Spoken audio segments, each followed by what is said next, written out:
நான் புவனேஸ்வரி செங்கல்பட்டு மாவட்டத்திலிருந்து வந்திருக்கேன். இன்னைக்கு அம்மா புதுக்கட்சி தொடங்கியிருக்காங்க. அனைத்து இந்திய புரட்சி தலைவர் மக்கள் முன்னேற்ற கழகம் அப்படின்னு அம்மா புதுக்கட்சி தொடங்கிட்டாங்க. ரொம்ப ஹாப்பியா இருக்கோம், நாங்க எல்லாரும் ரொம்ப சந்தோஷமா இருக்கோம். இன்னைக்கு போயஸ் கார்டன்ல அம்மா மறுபடியும் ஒரு பெரிய புரட்சியை இன்னைக்கு உருவாக்கி இருக்காங்க.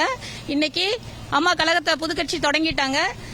இன்னைக்கு பாக்குறீங்க எல்லாரும் தொண்டர்கள் எவ்வளவு பேரு கூட்டமா எல்லாரும் வந்து எவ்வளவு ஹாப்பியா எல்லாரும் சந்தோஷமா இருக்கணும்.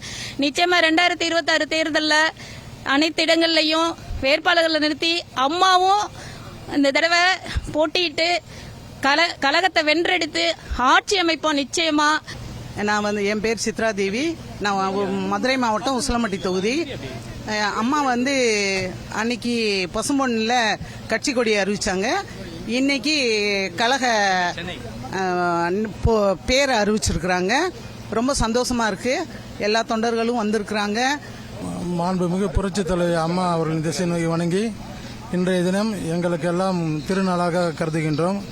வருகின்ற 2026 சின்னம்மா அவர்களின் பொற்பாதங்களில் சமர்ப்பிக்க சென்னை மண்டலத்திலிருந்து இன்று அறிவித்திருக்கிறார். இந்த வெற்றி பயணம் தொடர்ந்து 2026 சின்னம்மா அவர்களின் பொற்பாதங்களில் சமர்ப்பிக்க தொண்டர்களாக நாங்கள் தயாராக இருக்கின்றோம். இன்றைய தினம் இனிப்பு வழங்கி மகிழ்ச்சியாக தெரிவித்துக் கொள்கிறோம். நான் சென்னை மாநகராட்சி அண்ணா பொது ஊழியர்கள் சங்கத்துடைய செயலாளர் மற்றும் மாநில அண்ணா தொழில் சங்க பேருடைய துணை செயலாளர் பேசுறேன்.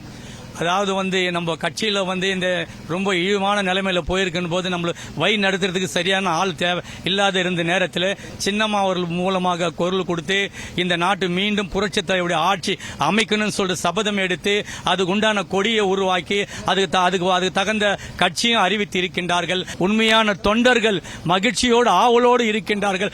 மீண்டும் புரட்சித் தலைவி ஆட்சியை சின்னம்மா அவர்கள் அமைப்பார்கள்.